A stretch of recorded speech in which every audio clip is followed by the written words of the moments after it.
Do you want to cultivate longevity as a healthcare worker? Have you invested a lot of time, money, and energy to get where you are, and you want to protect that investment? I think it's a good idea.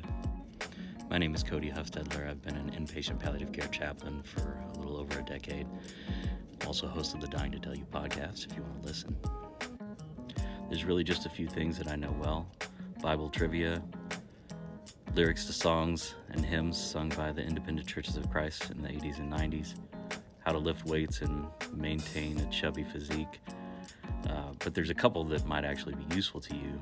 One is how to be with and communicate with people who are sick or dying. And the other is how to cultivate longevity in healthcare, which is a difficult career. After all these years of working in the hospital, seeing people come and go or come and stay, and me being there for as long as I have, I've come up with a framework for how to cultivate longevity in healthcare. I say cultivate because it's not easy and it takes time and attention, but it's worked for me and it's worked for others, and I thought I might just share a little bit about my framework. So in the future, I'll offer little tips about how to cultivate longevity, but this is not just a tip. This is the overall mindset that I have as I work in healthcare, and this is what has helped me to maintain my job for as long as I have, and to not only maintain, but enjoy it. Okay, this is how I see it. Don't tell your administrators. It'll probably piss them off.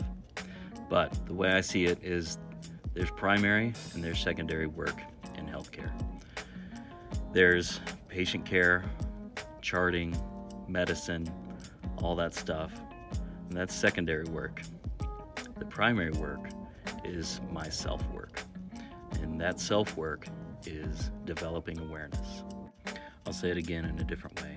The primary work of a healthcare worker who wants to cultivate longevity in their field is to develop personal awareness. This is just my framework now, but it's worked for me.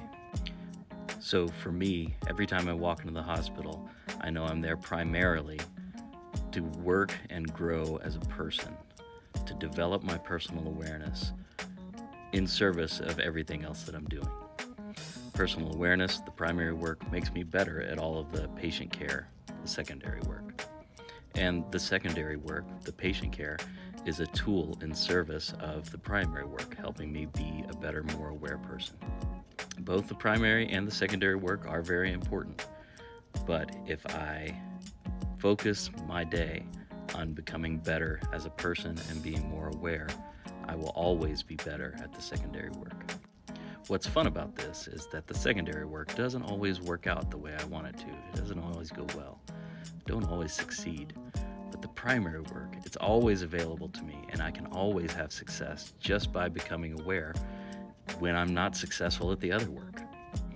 And even if I've had a really shitty day and I've really fucked up everything, I can walk away and become aware of that, and then I have success. And then I can come back tomorrow more aware of the mistakes I made yesterday and be better at the secondary work, still working on the primary work.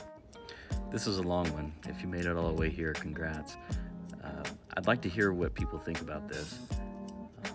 I don't think you're going to change my mind, but I would like to hear if people agree or disagree, or if you want to try it out. I don't know. Let me know what you think. Oh, and listen to the Dying to Tell You podcast anywhere you